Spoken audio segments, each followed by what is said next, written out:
Garden Express are Australia's leading mail ordering service, offering a wide range of quality gardening products.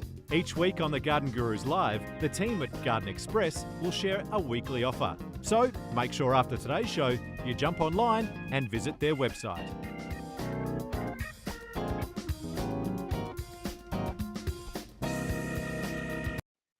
All right, hello, welcome back to the Garden Gurus Live. We have had a little technical issue this morning. Shaylee slept in, so no, it's not true. I'm just exaggerating. No, we had a little technical issue. We've been working on it. We haven't been able to fix it, so there might be a slight quality variance to what you're normally going to get. But today we're back and we're answering your questions. Of course, I'm Trevor Cochrane, and the Garden Gurus is back on Channel 9, and we're really excited to be back here doing our Garden Gurus Live with you. It's great to see so many terrific friends. Jeannie Napier, love to see you tuned in. Leah Robinson, Kay Boyd, it just goes on and on. You're Troy, you're all there, which is absolutely brilliant. Thank you so much for joining us. Now, we are launching a brand new series at the moment. It's been quite a challenge in some cases, as you will well know, but we're in a situation where in some parts of the country, it has been incredibly hot. It was 34 degrees yesterday in Perth. Nige Ruck is over here at the moment. He's actually in my garden. I've left him a huge list of things that he needs to do. And he sweated it out yesterday. It was pretty tough. The guys were really cooked, which is a bit sad. But anyway, that's just how it goes. Christine Rankin, I want to talk to you because you've just been up to the Abrolhos Islands. Yeah, we need to have a chat at some point. It's such a beautiful part of the world, and it's got some amazing stories to it. Now, I did get a little distracted there because we're here to talk gardening, so let's just talk about that. We, of course, have our Garden Express offer for you a bit later on. It's a super cool start, and we've got a $50 gift voucher thanks to Rowan, David, Chloe, and all the team at Garden Express. It's your chance to go online, shop 24/7 from the comfort of your armchair. Of course, that is just the beauty about Garden Express. You can get everything you need. Now, what do you think we should do? First up, maybe we'll just take a look at this Garden Express offer because it's crepe myrtles and I love them. Now, when it comes to a featured tree, it really is hard to beat the crepe myrtle. With Fleming's new Magic Series crepe myrtles, we are getting great disease resistance and a really wide range of semi-dwarf multi-stem crepe myrtles. And they are available all across Australia, so there is something for everyone. Now, the foliage, beautiful, deep purples right through to the vivid greens. And the flowers, they just shoot out these great colours, bold reds, striking whites, and everything in between. And now Garden Express have secured access to this very special plant so you can get yours and enjoy the Magic Series crepe myrtle at home. Jump online, gardenexpress.com.au. It's your one-stop garden shop 24/7 from the comfort of your armchair. Get online and get them today. Get your crepe myrtles in 200ml pots, normally $49.90, but for Garden Guru viewers, you'll pay just $39.90. That is a saving of 20%. What are you waiting for? Jump online now to secure your plants. How good do those crepe myrtles look? And that's a super, super good deal. So remember, 200ml pots, they're beautiful big plants. Normally they'd be $49.90, $50, but just for Garden Guru viewers while stocks last. And I should emphasize that because there's 4 colours. There's the Red Magic, Purple Magic, Plum Magic, and of course Sunset Magic. And they are, well, they're magic, aren't they? So make sure you jump online and don't miss out. They really are lovely. Crepe myrtles are one of the ultimate garden plants, I think. Once they're established, they're incredibly drought tolerant as well, which is pretty handy if you live in Perth. If you're living in other parts of the country, we're dealing with all sorts of other issues, aren't we? In some places just absolutely saturated soils, waterlogged. We've got a team in the north of Western Australia at the moment in Broome, just getting pounded by rain. It's just a really odd summer. We were expecting to have a dry summer through New South Wales and Victoria, and it didn't really end up being that way. That creates other problems, disease issues and so on. So, of course, I'm here to help you solve your gardening challenges, and that's the whole purpose of it.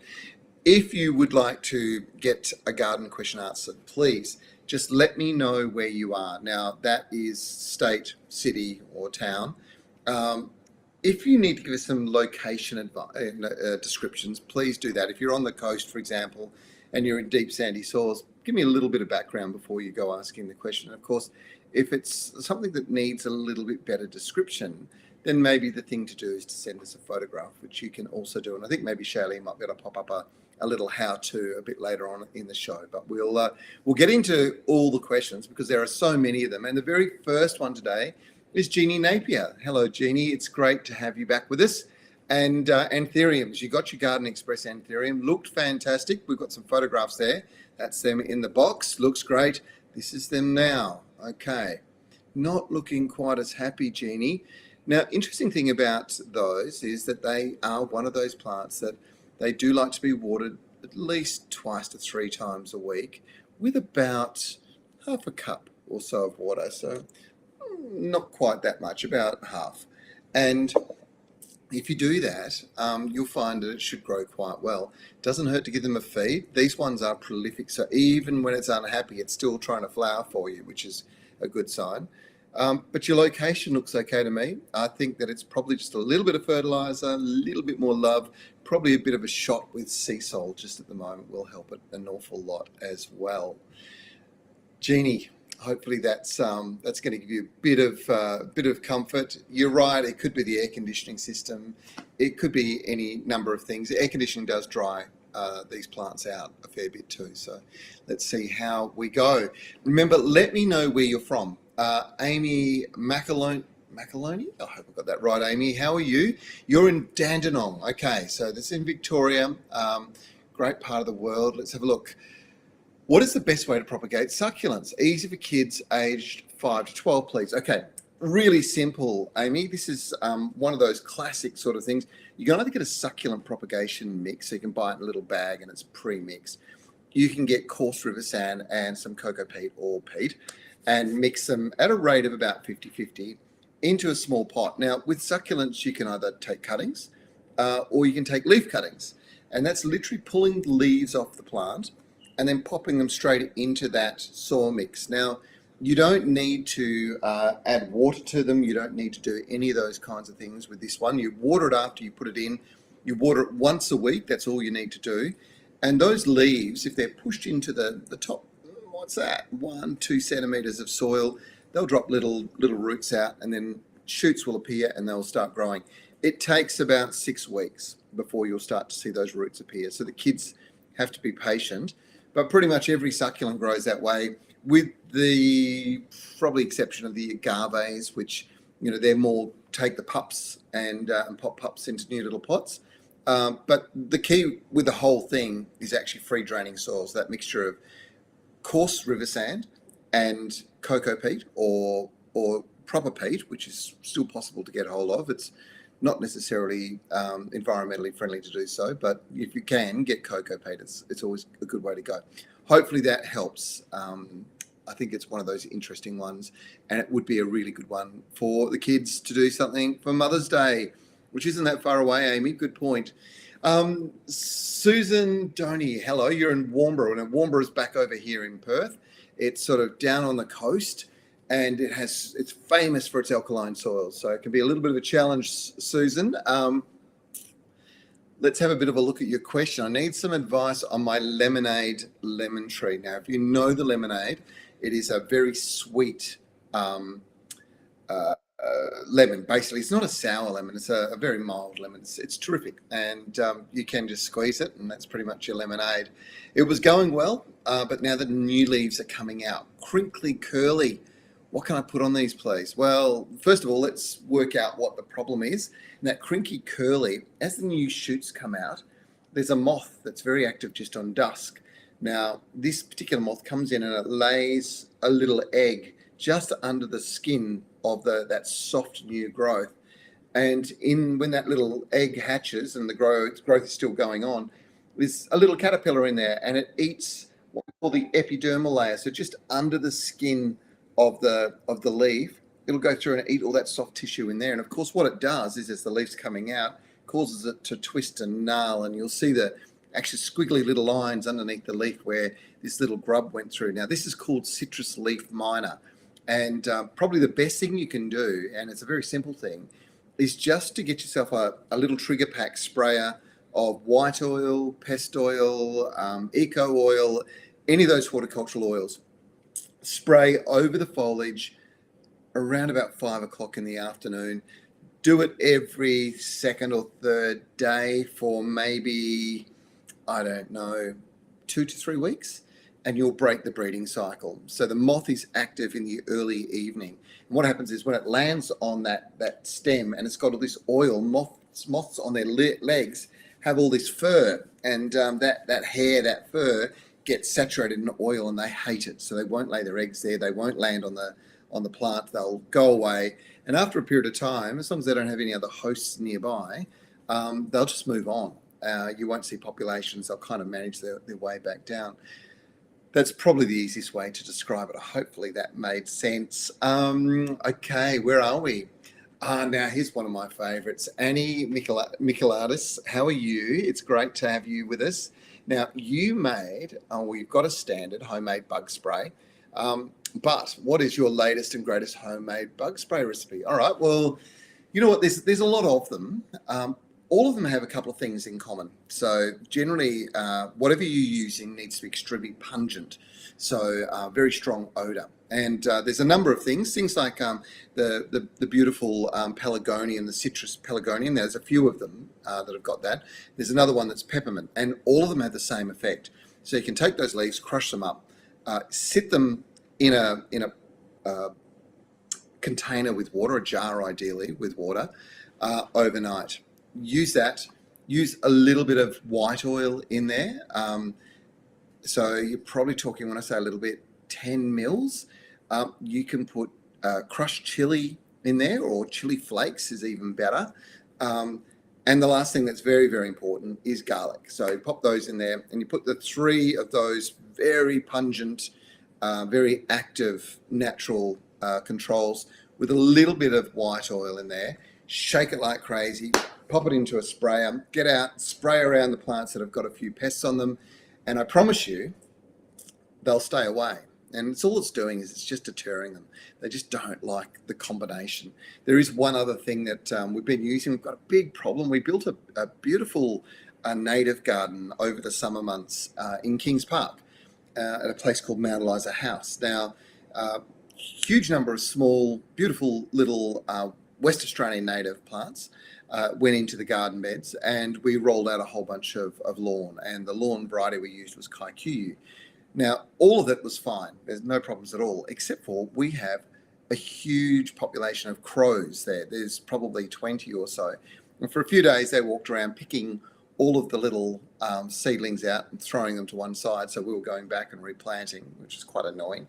And then when they kind of got bored with that, they decided they would start picking holes in the lawn. Now, they're doing that, and I don't want to discourage them too much, but they start getting carried away with themselves, and they do a lot of damage. And they're doing it because there's African black beetle larvae in that soil. They're banging on it, and they're saying, right, we are just at the moment feeding all the time. And I want them to eat that larvae, but it needs to be in balance, not to the point where they're just tearing the lawn up. So we've gone around with white pepper, and we dust off the pepper. Now, I've used this very effectively for kangaroos eating roses and the flowers off things like grevilleas, but never tested it on crows. And interestingly enough, it was very, very effective. Only trouble is, after about 3 weeks of doing it every week, I think they've got a taste for pepper. So they're back. So anyway, that's my little story for you. But there's certain things, small amounts of everything is really good. Alternating your treatments on a regular basis is really important, because some insects and some animals do become accustomed to it, and they start going back. It's kind of problematic. All right, I better keep moving, otherwise Shaylee's going to tell me off. Cheryl Lee Pavlika, hello, you're in Toowoomba in Queensland. It's been a long time since I've been up to Toowoomba. I went up for the garden festival quite a few years ago. It's a great part of the world. How do you grow roses? Well, roses are one of those plants that come in a few different options these days.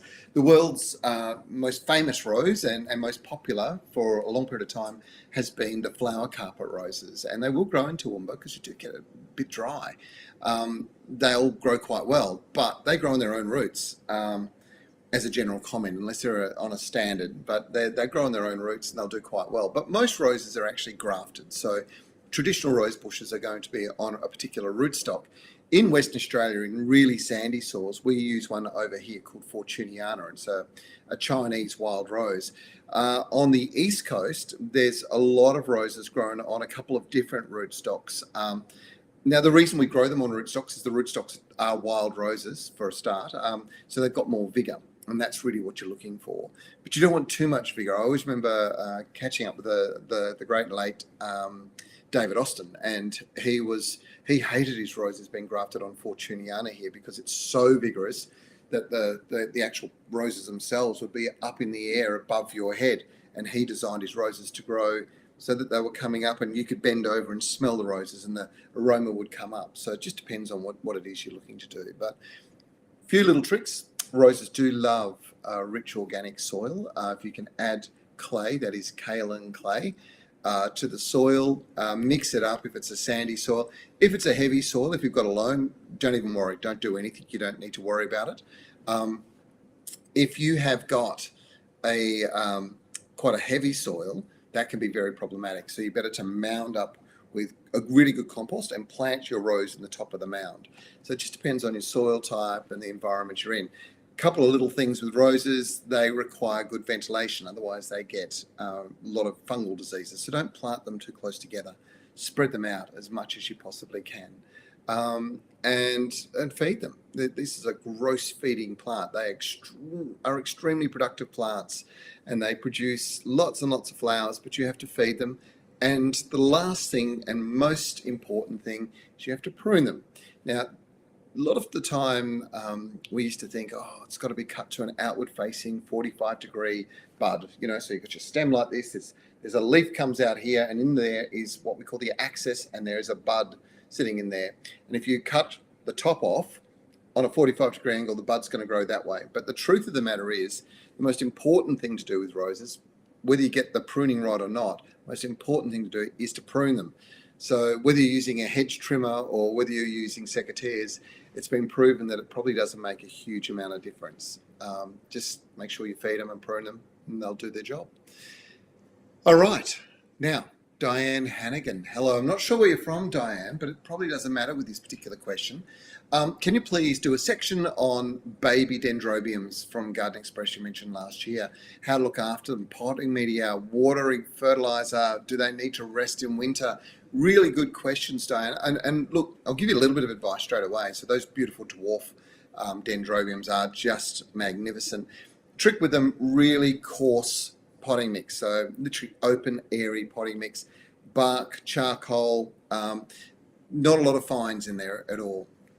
That's the first thing. The second thing is feeding. They do require fertiliser, but use a high K fertiliser, not a high N fertiliser. High N, nitrogen. Nitrogen's the greener. It encourages lots and lots of leafy growth.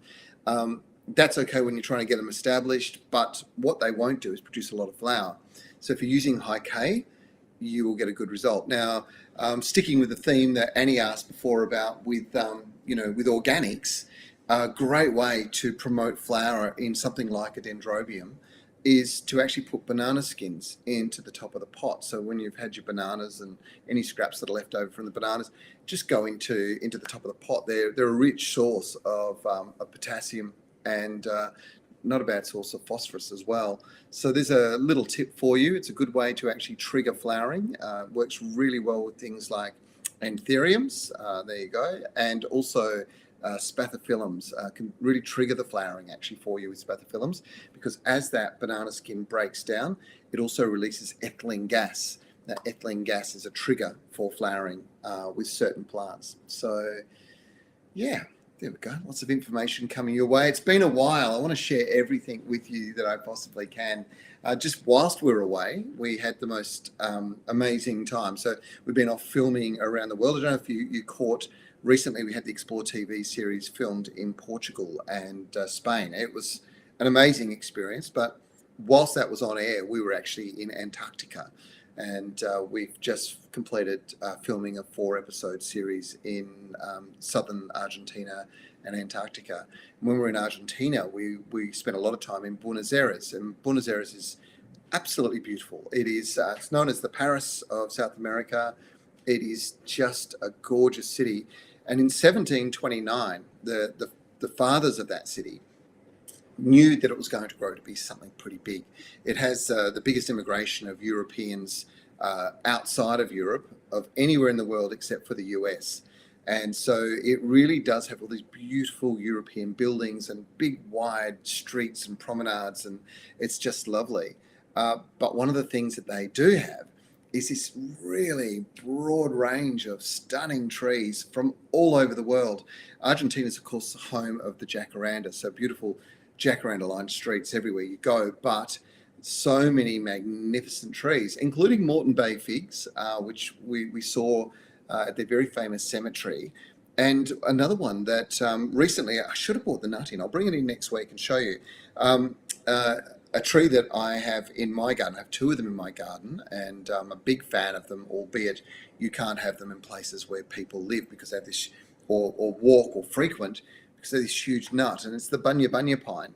And bunya pines were planted everywhere in Buenos Aires. They look amazing. There's such a huge but architectural tree. So yeah, that's what we've been doing during our time off. Along with, I spent a bit of time in Japan working on a Japanese garden over Christmas, which was just a wonderful thing to do. Really stunning, beautiful little Japanese garden. A lot of cloud pruning, a lot of pruning of dead wood and things like that. And we had a little bit of time in Singapore as well. So we've been traveling a lot and doing a lot of things, and you'll see the work that has been done there. You'll see that coming up through the year, either on the Garden Gurus Explore TV or maybe something else coming up soon. You never know. You've got to keep your eye out on our Facebook pages. All right, I'm going to keep moving on because you guys are giving us heaps and heaps of questions. Leah Robinson, hello Leah. I would like to know the best time of year to prune a peach tree. Do I wait until it loses its leaves in winter, or can I do it now? Okay, good question. Once upon a time, it used to be a winter pruning job, and certainly it's a good time because you can see the structure of the tree really well when there's no leaves. However, thinning, pruning, shaping trees this time of the year, really, really cool. It's a great thing to do because what it does do is it flushes a little bit more growth just before we finish the main growing season. And all that new little growth is where you're going to see so much fruit come from. And it does help form really good fruiting spurs for the following spring.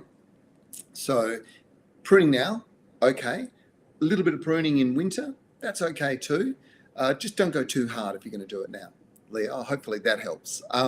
Mel Morrow, hello Mel. Best way to care for orchards, I think that's orchids, please. And welcome back. Thank you very much, Mel. Well, that little tip I gave before about banana skins and the top of pots, great way to go. It depends on what kind of orchid you've got, because obviously the 3 major ones, cymbidiums, obviously the dendrobiums, which we were just talking about, and of course the phalaenopsis, the moth orchids. And we've got a heap in our living wall downstairs. They've all finished flowering at the moment, and the garden team have been in, and I noticed they've gone and pruned some of the stems off, which you don't have to do because sometimes they'll produce more flower stems off the original flower stem. But if you do take them back, the trick with them is actually to get some cold weather into them. And when I say cold weather, they need to be kind of exposed to about 12 degrees or so for a period of time, probably about 2 weeks or so. And it triggers the reflowering of the plant. You'll see all these new buds start to appear. But of course, here in Perth at the moment, 12 degrees is highly unlikely for a while, so we're not going to bother with that, I don't think. I think we'll we'll let them do their thing, grow a little bit more, get a little more established in the living wall. They look beautiful green as well, the Phalaenopsis. Okay. Oh, other thing, Mel, regular feeding, good way to go. Always give them a nice feed on a regular basis, but it's got to be that high K. Remember the NPK fertilizer, it's got to be high K, really important. Just while Shay, am I okay if I go straight into, because we normally do a plant of the week, but I wanted to do a story of the week this week if we could. You okay with that? Because we've got a lot of questions coming through. It's this one, it's okay. Yeah, I'm not asking you to push any buttons or anything. She's a little bit rusty, is Shaylee at the moment, but that's okay. She had a little panic there. You see this here. This stuff's called Power Feed. If you're watching the Garden Gurus, you see we use Treforte all the time. We introduced it to you, probably the best part of 10 years ago. What makes it really special, it's what they call a biomineral fertilizer, and it's changing the world in a really good way. The origins of this concept was this understanding that for a plant to be healthy, the soil has to be healthy. And we talk about, soil biology. So, if you're listening to the radio, they'll say, oh, get those beneficial microbes going in the soil. Well, microbes, in a handful of soil, there's billions of microbes, and there's hundreds of species of microbes as well. And they all kind of do different things. Some of them are good and some of them are bad, depending on what you're sort of looking to do. What I really love about this new biomineral technology is that they're going through identifying the good microbes, and they're creating a suite of them that are complementary to each other. So they support each other, and they play a really beneficial role in soil health. But most importantly, without microbes, if you have a soil without microbes, you will not, doesn't matter how much fertilizer you give them, the plant can't take them up. You have to have microbes sitting in the middle of the nutrients and the plant's roots.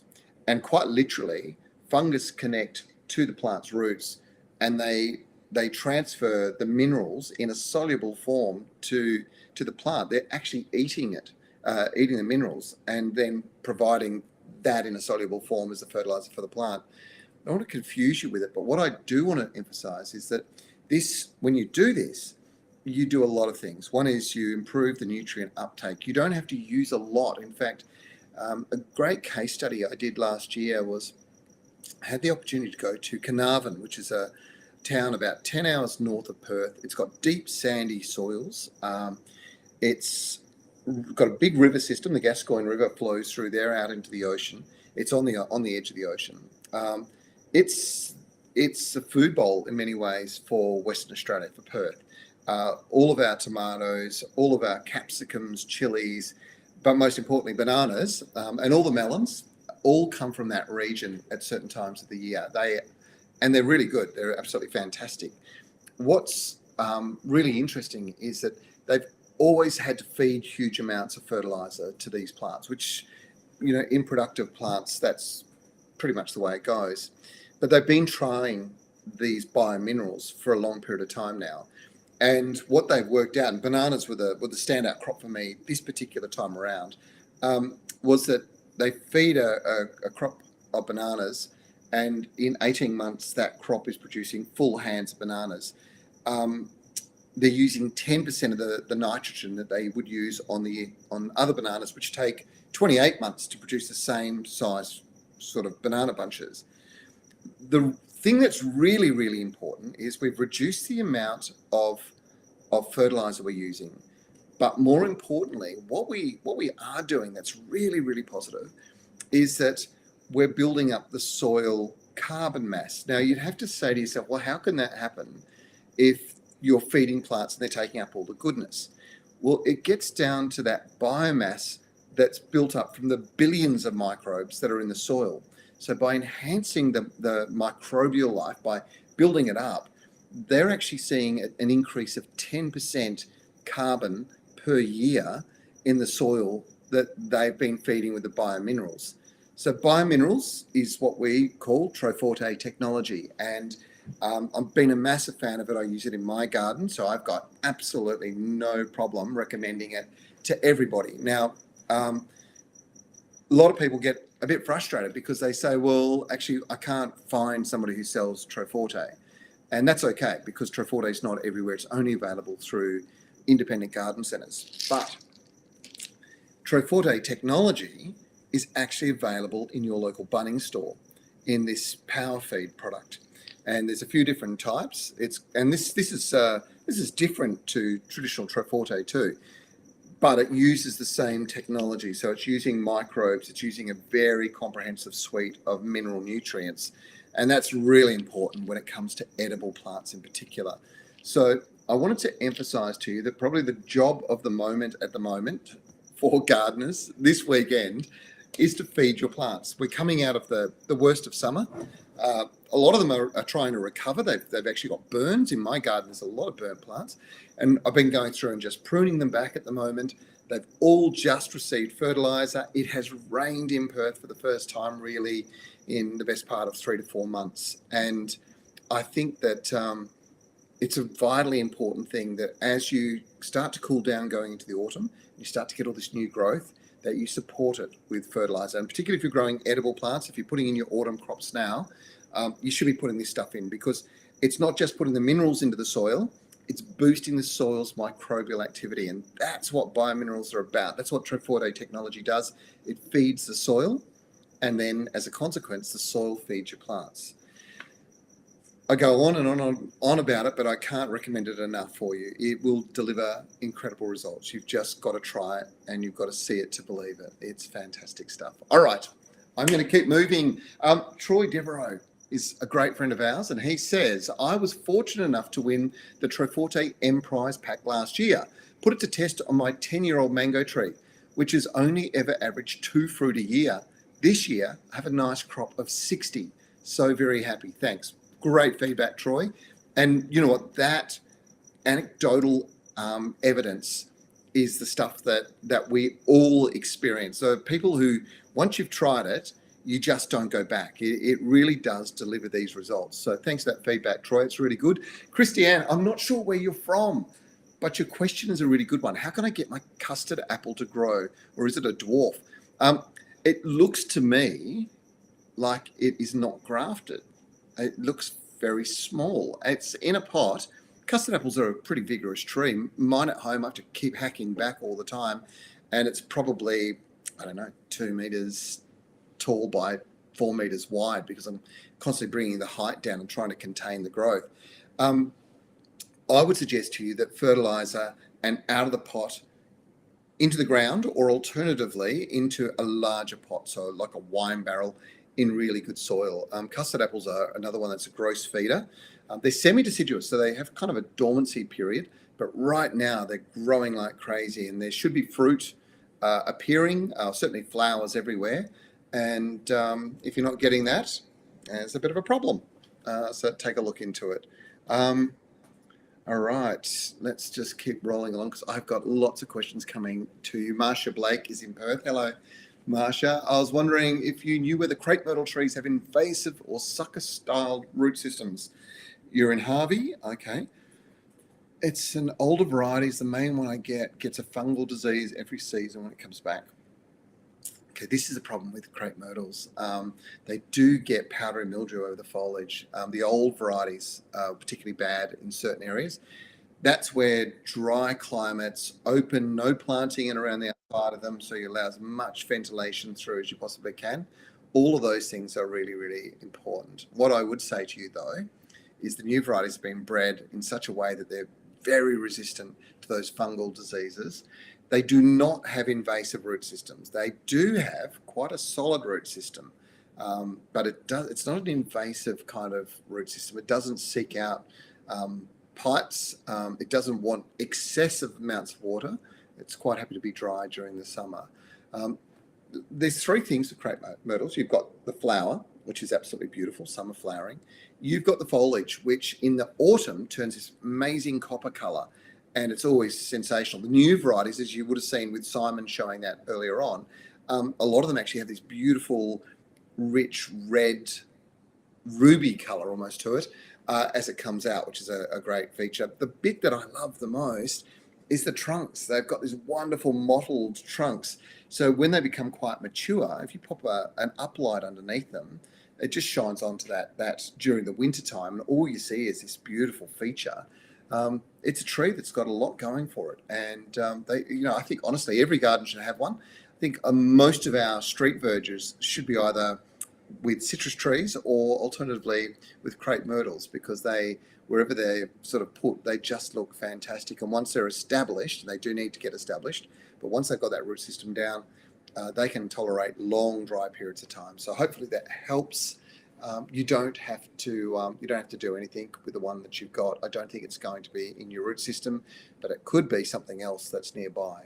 I was explaining to somebody just recently, there was a study done at one point with Moreton Bay figs, and there was a Moreton Bay fig and a Ficus benjamina, what we call the weeping indoor fig, but of course outdoors that's a huge tree. And they were trying to work out how far the root system spread across the surface of the soil. And the general consensus was with both of them that the root system was typically 10 times the height of the tree across the surface of the soil. So if the tree was 40 metres, the roots were found up to 400 metres away. How amazing is that? So ficus have a pretty comprehensive root system. So if you've got a neighbour with one, maybe a neighbour, it could be that's what's getting into your pipes, believe it or not. Anyway, hopefully that helps. All right, we're rolling along. We're doing well. It's 9:54. We are going to go through to 10:20 today, aren't we? Yeah, or something like that. We're going to get through all of your questions because we've missed you, and it's nice to be back. Rani Harvest. Hello, Rani. Haven't had much luck with frangipani cuttings. I'm in southeastern suburbs of Melbourne. Tried putting in the front of a brick wall through the winter. Haven't had very much luck. Look, frangipanis, you're on the fringe in Melbourne. There is no doubt about it. They are a tropical tree. They much prefer sort of warm climates. It's the long, cold winters that are really problematic. And even though I'm here in Perth, and frangipanis grow beautifully here in Perth, I'm actually in the hills. So I'm about 3 to 4 degrees cooler during the winter months. And I've transplanted some huge frangipanis that were on demolition sites that I didn't want to see get killed. So I went to the effort of digging them out and moving them to my garden. And they've established and they're okay, but they're not 100% happy. And we as gardeners love to grow new things and try different things and so on. But, climatically, plants are programmed to grow in certain conditions and have evolved in those conditions to perform in a certain way. Sometimes it's just not the right plant to grow in the southeastern suburbs of Melbourne. You might find somebody has got one nearby and it's doing really well. It is more likely that the ones that will do well are the cream with the yellow centre. That particular form of frangipani is exceptionally good. The one that'll probably do the worst, I would think, is plumosa, or alternatively obtusa. So plumosa is that sort of clumping kind of one. It's more of a very small leaf, but masses of small leaves. And then obtusa is the one that is like a normal frangipani, but the leaves are rounded at the end. Those ones you want to avoid like the plague. If you want to get the best result, you've got to be looking for acutifolia, which is the one with a pointed leaf at the end and quite a long leaf. And the particular variety of acutifolia that'll do the best will be that one with a creamy flower and the yellow centre. The ones that'll do worse of acutifolia are probably the deep reds. They really do struggle in a cooler climate. So hopefully that little bit of advice, Rani, helps you. I know I go into a bit of detail at times, but I'm really talking through what I'm thinking and trying to explain to you as we go along so that you get some sort of idea. All right, Sophia Schwerdfiger, I hope I got that right. Sophia, it's lovely to have you join us. Don't know where you're from, but you did send me a photograph, which is much appreciated. So we're going to have a quick look at that photo. And you have said, how do I get rid of this weed from my buffalo lawn? And I'm looking at this weed thinking to myself, well, this one's not so bad. This is a pretty easy solution. It's a weed and feed job. Pretty much at the moment, there's a lot of people telling me that they've got creeping oxalis causing a lot of problems, and that's exactly what we're looking at here. This is fairly common. It tends to be worse in shady spots. The lawn you've got's a broadleaf lawn, so you want weed and feed for buffalo grass. And to get rid of this type of oxalis, you actually need to treat it at least 3 times during the growing season. And you will knock probably 90% of the population off before winter when that oxalis goes dormant anyway. So weed and feed, but weed and feed for buffalo grass is the one you want to go for. Stephen Morley, I'm not sure where you're from. What's the best time to prune mandarin trees and lemons? The mandarins are always small. So if you want bigger mandarins, go through and take every second fruit off, and all the energy will go into those and set a larger fruit. That's known as fruit thinning, and it's certainly how orchardists get the consistent larger size fruit that you will see, the perfect fruit that you'll see in the supermarket. That's what you should do. Pruning citrus at the moment, probably not a good idea, only because you're going to affect your crops. Best time to prune them really is after they have finished fruiting, but don't leave it too long because they'll go straight back into flower as well. So you will impact your crop the following year. But if you're getting lots and lots of mandarins, taking it back, every second branch or something like that, taking out, you're probably going to leave yourself in a situation where you'll still end up with a reasonable crop, but most importantly, you'll get your trees into shape. All right, Kat and Lynn. Hello, Kat and Lynn. Hi from New South Wales Central Coast, beautiful part of the world. The area has been overrun with lawn grub, and I might need you. I don't know if we have a photograph. Might just need you to. Thank you very much, Shaylee. We're just wondering what your thoughts on the best products and protection to eradicate lawn grubs. Stocks of products are limited. They are limited. Look, there's a couple of issues with treating lawn grub. If lawn grub is really prolific, you have to look and see why. Generally, it means that your lawn's not quite as healthy as it should be. It's a little susceptible to infestation, and that's kind of where you get those plague problems. The other thing that attracts lawn grub is the beetle that's actually laying the eggs that turn into the grub that ends up eating all the roots of your lawn, is night active. So if you've got outdoor spotlights around your lawn area and they're on for a period of time, those beetles will be coming in from everywhere in the neighbourhood, basically hitting the light, falling on the ground, digging a hole, burying themselves in your lawn, and then laying their eggs, and of course leaving you with this big problem in a plague proportion. Treatment, well, do a little sort of 1 metre by 1 metre flood area just on dusk, and it'll tell you how many grubs or beetles there are, because if you flood that area just on dark, what will happen is all the beetles will rise to the surface, or all the grubs will rise to the surface. You have to be very careful if you do have a problem. If you get 1 or 2, I wouldn't worry about that. I'd leave that to the magpies. They'll do their job. If you've seen magpies walking around, they do this cool little thing when they're walking across the lawn, and you probably never looked at them closely enough to realise what they're doing, but they do this. They go, then they'll walk a little bit further, and then suddenly they'll pick something out. Well, what they're doing is they're mimicking rainfall. So they're making enough of a noise on the surface that it's just like raindrops falling. And when rain falls, the grubs come to the surface, because if they saturated under the soil, they'll drown. So they come to the surface, and of course, as soon as they come near the surface, the magpies are into them, and they eat them pretty quick. So the downside to treating them is that you have to be very careful that you're not going to treat them and leave the lawn in a situation where it's feeding magpies with something that's been poisoned. So you can see that knock-on effect is what I'm concerned about for you. If you're going to treat lawn grub, lawn armyworm, any of those lawn pests like that, do yourself a favour and spray in the very later part of the day, early evening ideally, but just before it gets dark.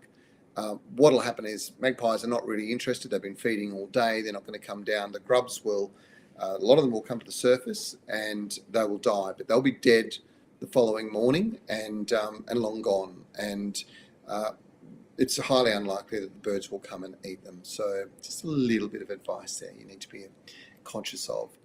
All right, hopefully that helps, Kat and Lynn. Now, Martin Tickner. Hello, Martin. You've sent us a photograph. Just wondering if you knew what the brown things that are growing on my woolly bush. Let's have a look at these brown things, Martin. Okay. You look like, it's a little bit difficult, but you look like you've got yourself galls. And galls are caused by insects damaging the stem and constant sort of regrowth, sort of like a gnarly regrowth coming out. Yeah, it looks like to me like galls on this particular one. And it's a fairly natural thing. If you with them, if they're annoying you, just cut them away. Insects, but I wouldn't be overly concerned, other than the fact that it can sort of restrict growth or slow growth down. So if you want to just cut that out, cut it out, won't hurt. And woolly bush loves being pruned. In fact, it should be pruned in a home garden environment. A lot of us think, oh, it's a native plant, I shouldn't prune it. Natives don't get pruned. Natives do get pruned. They do get fertilized. They do get looked after, and you need to look after them. So this is a good thing to do. Graham Kelso. Hello, Graham. You've also sent us some photographs. My lily pilly had the most beautiful blooms, but they're all looking like this. Oh my goodness. Look at that. Now, Shade, can you pull that up for me? Okay, let's have a bit of a look at this photograph. This is an interesting one. So what we've got here is a particular type of caterpillar that's causing that. And you can see that there's a few leaves that have been eaten there as well. By this point here, it's gone. It's not actually, shouldn't be active in the tree. You probably can't find anything there, but in the very early stages, it would have been doing a fair bit of damage. I don't think you've got to worry at the moment, mate. I'll probably get the secateurs out and just give it a bit of a prune. If it sort of reappears, then I would suggest that you definitely do need to treat it. And if you're going to treat it, you need to use a systemic insecticide. There's a few different ones available, and there's a new one that I have been using from Yates, and it's called Baythroid Advance. It's a very effective treatment of these kinds of pests that do put that sort of webbing around the outside, and all the other sucking insects as well. Hopefully that helps a little bit, Graham. Now, Graham did send through a photograph, and there's a few people saying, how do I send the photograph? Well, this is how you do it. Have you got a gardening question you'd like us to answer and you need to send us a photo? Well, simply head to our Facebook page and click on message. Type out your question and click the camera icon to take a photo in the app.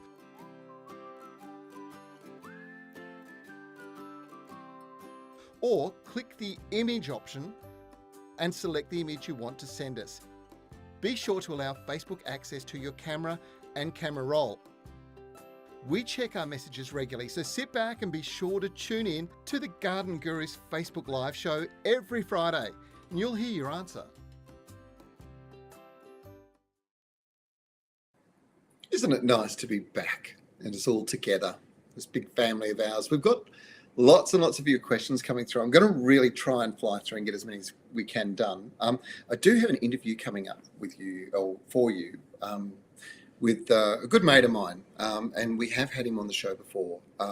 He is one of those incredibly talented garden designers. His name's Peter Donegan. He's coming back to Melbourne. We're only, 2 weeks away from the Melbourne International Flower and Garden Show. It's an amazing event, and we've got a very special program coming up for you. We're going to do a 1 hour Garden Gurus making of Melbourne's, the Melbourne International Flower and Garden Show special. We'll give you more details next week, but it's super cool, and we're packing the whole team up and heading to Melbourne. Really excited to be doing this because it's such a great show. Okay, so we'll do an interview at the very end with Peter. So hang on. Liz Britton, you're in Meadowbank in Sydney, and you're finding what looks like whitefly or lacebug on a balcony, and it's going insane. It's getting into your catgrass, lemon balms, tomatoes, lettuce. It sounds to me like it's whitefly. Best way to get rid of them, white oil. Very easy way to do it. It could be pest oil, could be eco oil, but one of those oils, those horticultural oils, will do the job. And you've got to spray under the foliage because that's where they're laying their eggs. So just be aware. Graham Kelso, we have a flowering gum in our front yard. You're getting 2 questions, Graham. Well done. About 4 metres tall, pink flowers. Some of the leaves have what looks like small casings or pockets and are causing leaves to dry, assuming... Okay, so what you've got here are what we call psyllids. And they're a natural insect. I'm not going to call them a pest because they're kind of important as well. They do stimulate, as a consequence of the work they're doing on the leaves here. They're reducing its ability to produce more energy for the plant because there's no chlorophyll. And they can look scrappy, but the tree will drop its leaves and produce new leaves. And it's kind of a natural process. Graham, I wouldn't treat it. If you're really annoyed with it, go and pull the leaves off. It's just going to flush new growth through and you'll end up with beautiful new leaves. And by the way, when you see them at that point, psyllids are long gone. They're not really active on the tree anymore. So generally what happens is Mother Nature's got this wonderful way where you see them, they suddenly burst, they do all this damage.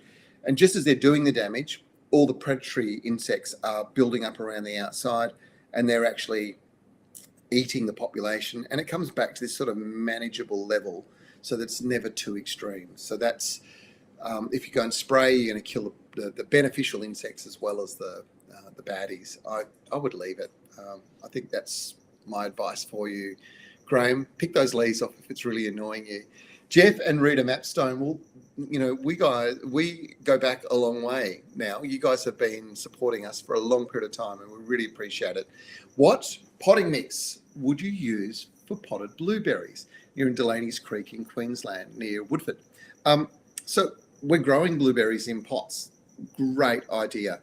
When you go to the garden centre, go and buy the potting mix for azaleas and camellias. It's an acidic potting mix. It's more acid than it is alkaline. A lot of them just sit in the middle. This one's intentionally designed to be more acid. This allows for the uptake of certain nutrients at a far greater rate. And as a consequence, blueberries have exactly the same acidity requirement that azaleas, camellias, magnolias, and a lot of those other plants have.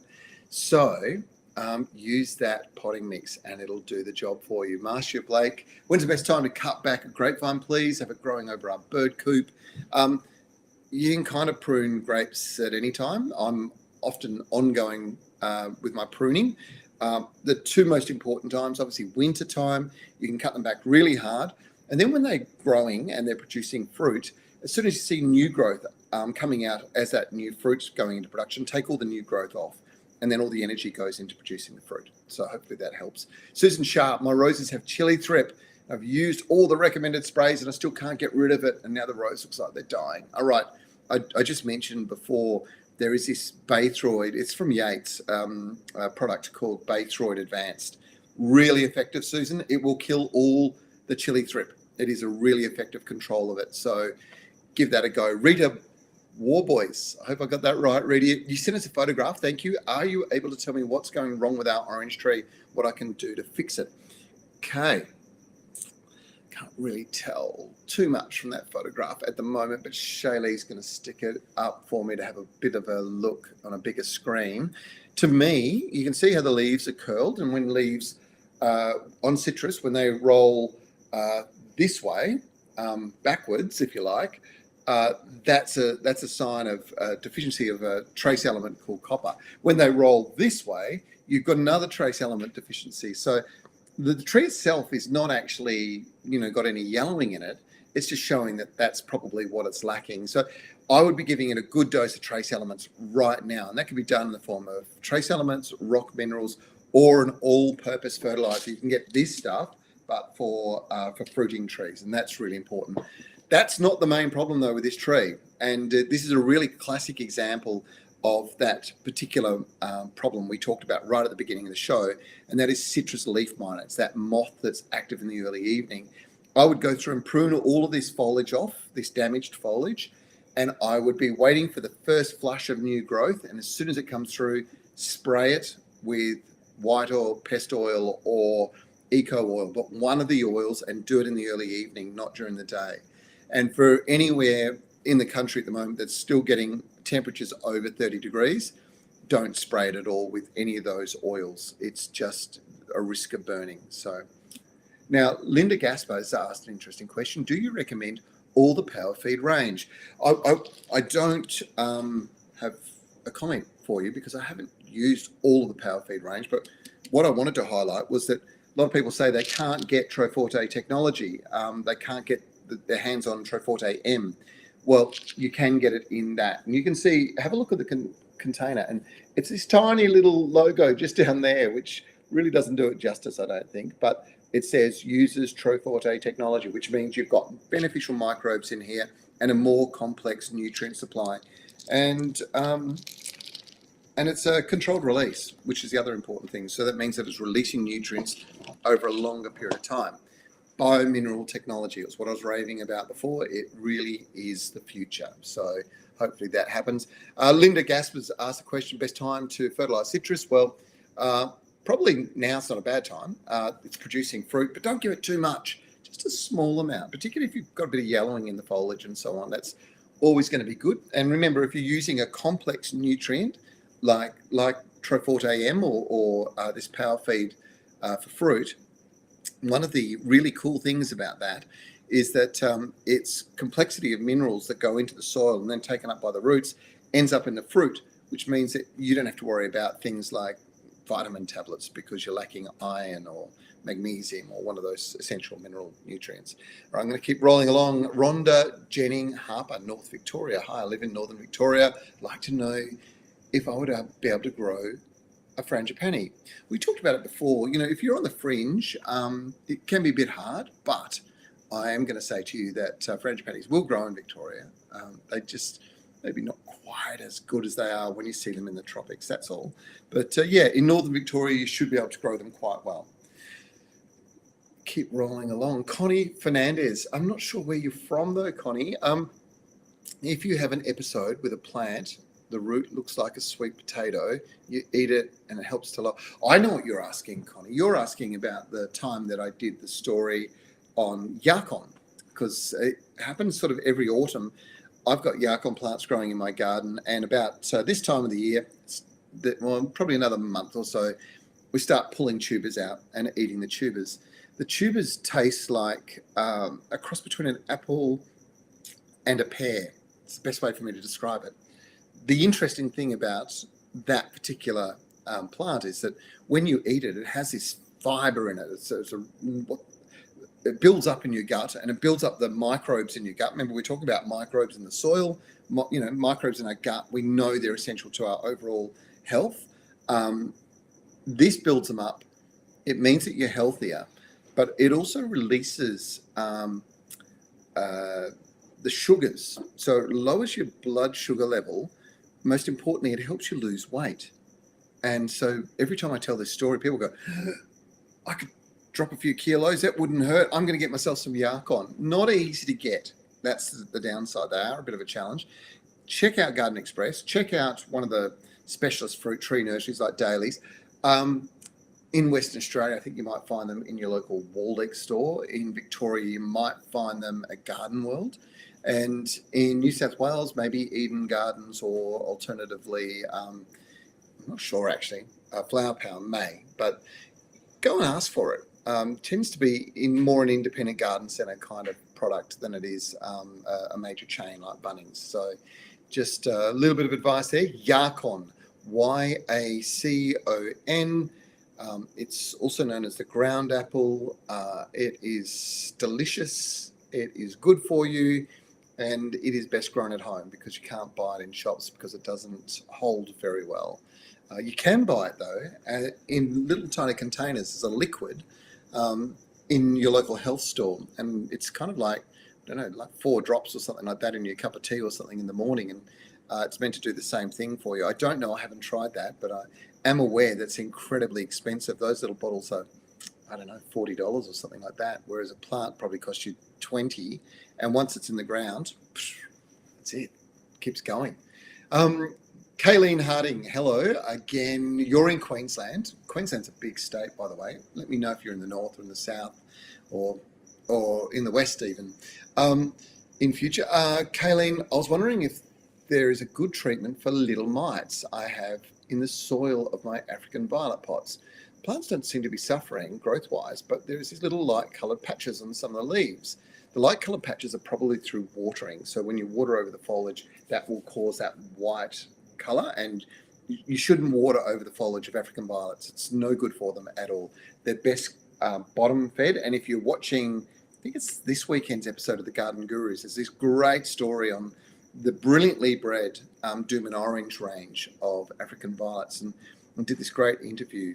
I think it's not this week, it's the following week, isn't it, Shaylee? Yeah, I'm getting, so not this weekend, the following weekend, you'll see these amazing African violets. Everything with them is is watered from the bottom. So it's in a watering system called ebb and flow, and the water flows in and then sort of washes out, but it's drawn up into the soil through capillary action. It's a really good way for plants to encourage them to grow deep root systems. African violets don't have a lot of root systems, so this is a good way to look after them, but you never get water over the foliage, so they always look good. So hopefully that helps. Mandevillias, Lee Verrill. Hello, Lee. My mandevillias are in pots, coming to the end of flowering. Some of the leaves are turning yellow and falling off. Should I give them a prune and then fertilise them? You should be feeding them. They're telling you they're hungry at the moment. Mandevillias don't typically drop their foliage unless they're just running out of energy.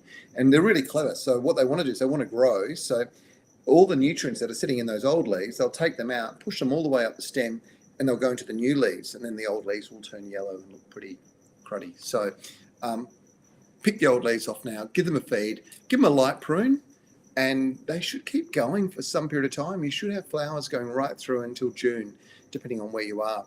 Peter Armstrong is an old friend. He's been in the industry for many, many years, and he's a great bloke. Peter's asked a question. Hope you're well. Can you advise on what the expected lifespan of a Daphne is? Well, Daphnes, it depends, actually. So there's these wonderful new heaven-sent Daphnes that were launched, I think they're bred in New Zealand, but they were launched over here in Australia and then internationally by the same people behind Flower Carpet, Anthony Tesla International. And that particular range of Daphne is exceptional because their virus index, they don't have any virus load. Daphnes, as they get older, the classic old Daphne, as it got older and older, it get woodier and woodier and have very few leaves left on it. And that was because the virus was building up inside the plant. And eventually they stop performing, they don't flower, and they die. Pete, the answer is if you've got one of the new forms, probably 10 to 15 years. If you've got the old one, probably 5 years. They'll slowly deteriorate. So give you a little bit of an idea on the difference. So I'd be looking out for Heaven Sent. There's a beautiful new one coming out now. I can't remember now. It's a pink one, I think. I'll have to check with the guys. We might need to give Anthony Tesla a call because he definitely has some great new breeding, and I think there's another one coming out too. Let me check with Anthony or Justin from their team. I'll come back to you and let you know as well. Susan Sharp, hello. Thank you for that. I will try with that's right, the chili thrip. You live in Kelmscott. So where can I buy this? You can buy it in your local Bunnings store. That is the Baythroid Advance. Have a look in their pest control section. You'll see it in there. Margaret Caris. Now, I'm not sure where you're from. You've sent us a photograph and all you've said is, I really hope you can help me. I've been trying to identify this plant since first seeing it about 4 years ago. It's the one coming out the bottom of the pot, not the chili plant, in the pot. It's seeds. Okay. So this particular plant is a bit of a succulent-y kind of plant, and it's quite interesting as to how it goes. This is one of those interesting plants that that really probably is a little bit of a bit of a weed in some ways, and you can see here the fact that it's actually growing at the base of the pot indicates a little bit about it. It's not a water lily.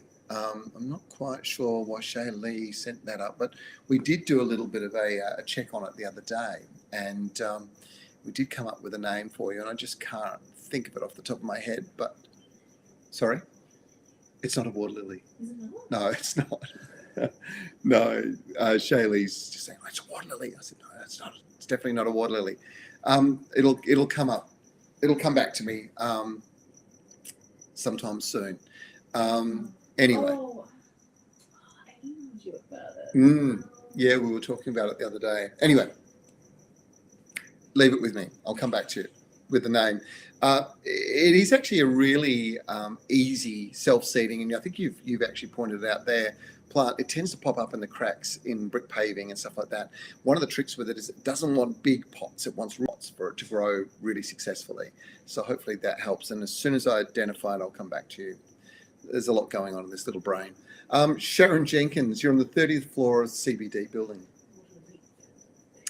Yeah, common name water leaf.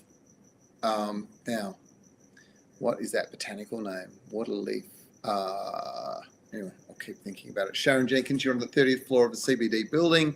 Been growing basil and a couple of other things. They're doing well until one day they were covered in aphids and were really sticky. Okay, question is, what would the aphids, how would the aphids get there all of a sudden? Aphids move by wind movement, pushing them through the air when they're very little. And that's probably how they got there. And you wouldn't take a lot before the population would explode, because at 30th floor, you'd have no bird activity. So aphids are controlled by birds naturally, or by lady beetles or ladybugs.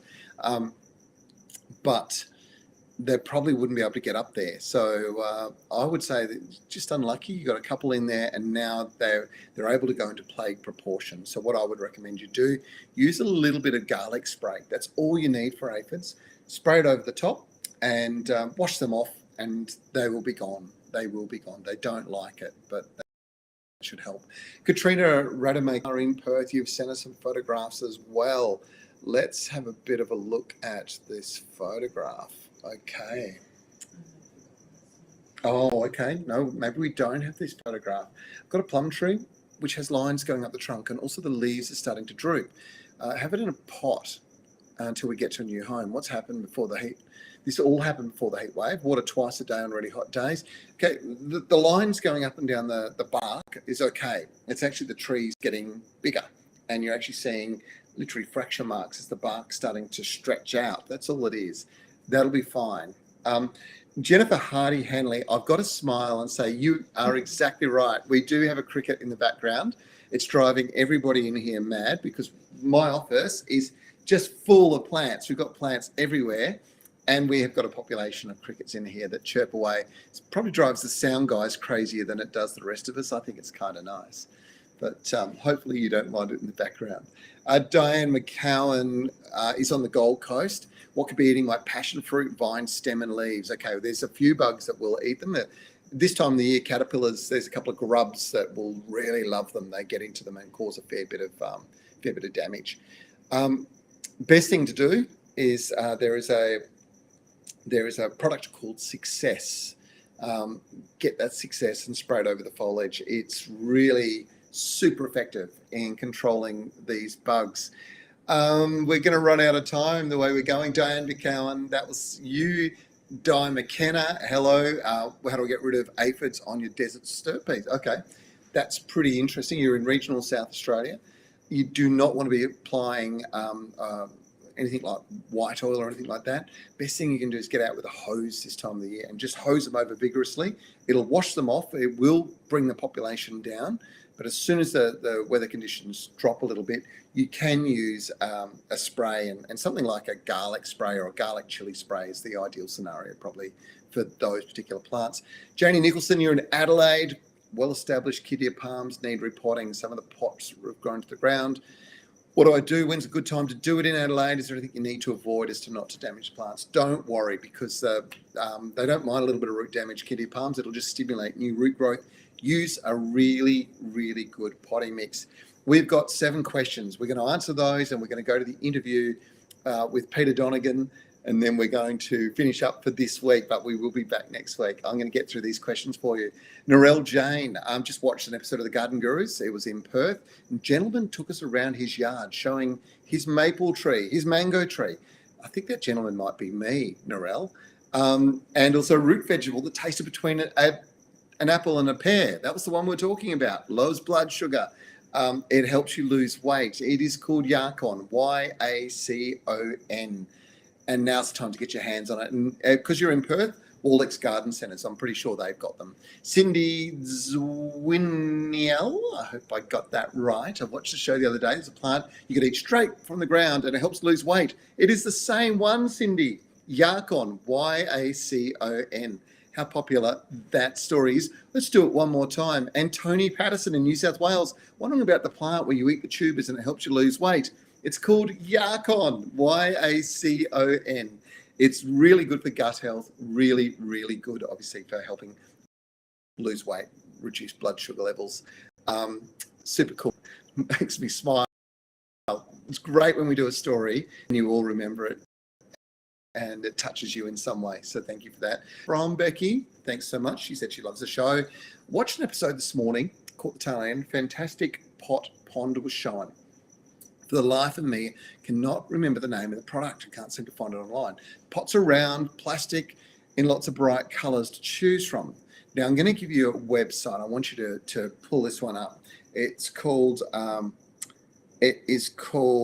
Woodvale Fish and Lily Farm. So it's www.woodvalefishandlilyfarm.com.au. Go on there. You'll see it. That's where we did that story. That's where you'll see those pots, and I think they can deliver them direct to your door. You just want to check it out. So, So as I said, I'm not quite sure where you are. If you're in Perth and it's easy, you can actually go out and visit them. If not, you're in another part of the country, I'm sure they can send it to you. They send stuff all over the country. Di Brown, would Yacon grow in Tasmania? It does grow in Tasmania. I've actually seen it growing there. It does quite well. And it's a deciduous plant, so it dies down during the winter. Kelly Jarvis, Safety Bay, that's in Western Australia, got a series of Chanticleer pears. Planted them 6 years ago. One in particular is looking pretty poor. Show us this photo. I think you'll see it. There you go. Interestingly enough, there's something underneath that it's not happy with. I would wait until wintertime and I would dig that pear out. I would do a lot of work on the soil. I'd be putting some pretty good organics, nice big rich compost in there, and I would get the water back up to it and replant into that exact same spot. But I think you'll find there's some building rubble sitting underneath it. Sometimes painters would pour lime out, or residue paint into a little spot.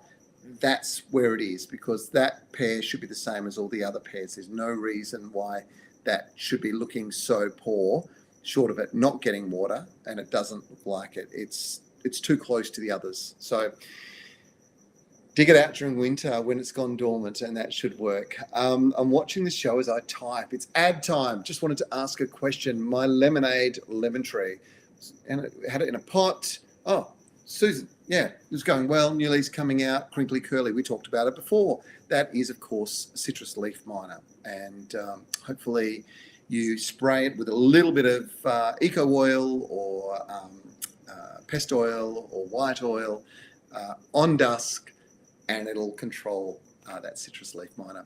Okay, our winner today, I thought it was a really good question and a really interesting thing. Sharon Jenkins, 30th floor of a CBD building, growing basil, and you've got this problem. It's such an interesting thing because climatically your climate there will be different to what's on the ground, and it just shows how high an aphid can fly, doesn't it? You've got aphids, and there you go. You've got yourself an amazing prize. It's a $50 gift voucher from our friends at Garden Express.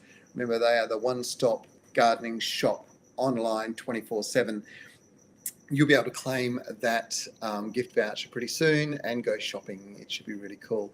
Just wanted to ask you, please, thank you so much for joining us today. It's great to be back. So many friendly faces, names who are so supportive. It's great to be working with you. What we will do is we'll return next week. I'm going to remember the name of that plant, the botanical name of that plant for you, the water leaf, and I'll help you out for that one.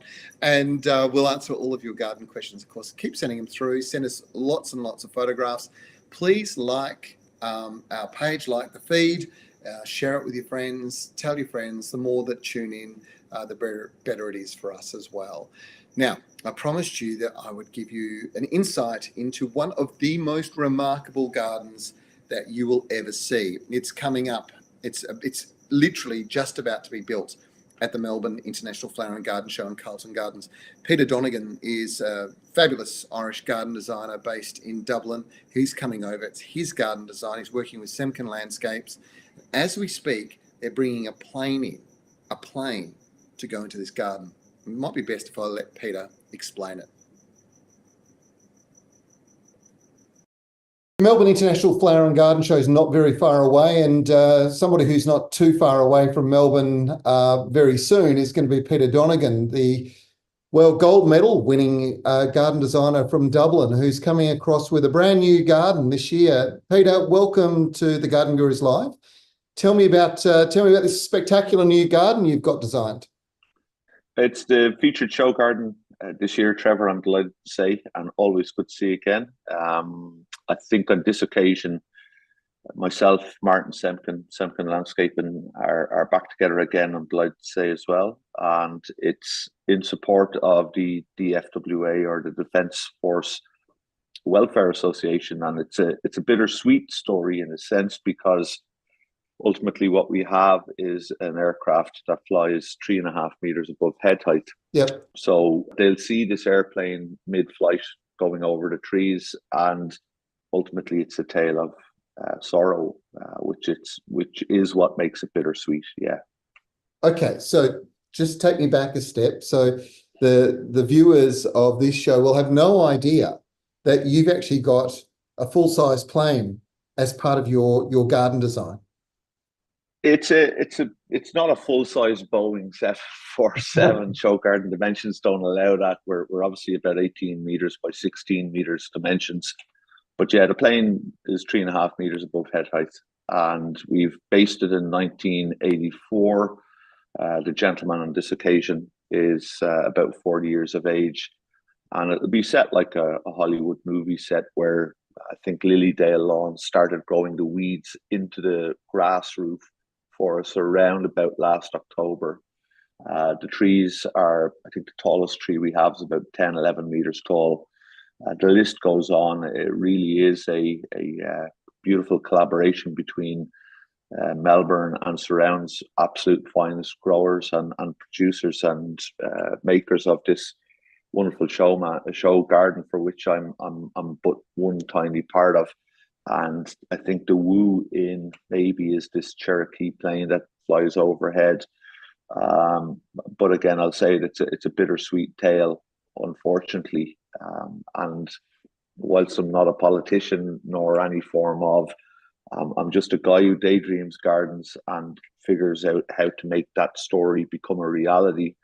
It tells the story of a veteran who's returned to a place he hopes to be able to call home post, I guess, conflict, and a mind that will never be the same. So it's loosely based, I guess, if I'm to bring it to those who haven't or don't know somebody who's been involved with the Defence Forces. I loosely based it on my dad post-Mam passing. Mm-hmm. And it's not that he'd no respect or he'd lost his sort of way completely. It's just the washing sort of piles up, and the grass should have been cut about 3 weeks ago, and they never completely get around to it. And this plane for a former pilot obviously sets the scene for that. I'm quite fascinated, because one of the things that many viewers wouldn't be aware of is that the exhibition building sits as part of a World Heritage listed site. So there's no way that anybody can damage the site, and that includes digging holes in the ground. So somehow or other, you've got a plane 3.5 meters in the air, sitting on top of the surface of the soil, but not breaking the soil. And last year, you put about 150,000 tons of rock into a garden, again, not damaging the ground. It would have been an enormous job doing that. This year, you've got a whole plane. Well, we did an interview, funnily enough, with you. And I remember just after that interview finished, you said to me, Peter, amazing, well done. What could go wrong? And Martin came up, put his arm around me, and thank God the cameras were off, and said, you mean apart from 45,000 litres of water busting through a temporary timber wall? And I'd never really thought about it like that until he said those words to me. Yeah. We both started laughing, and then I kind of went, oh my God, there's a potential that this I say potential, a minute one, but still.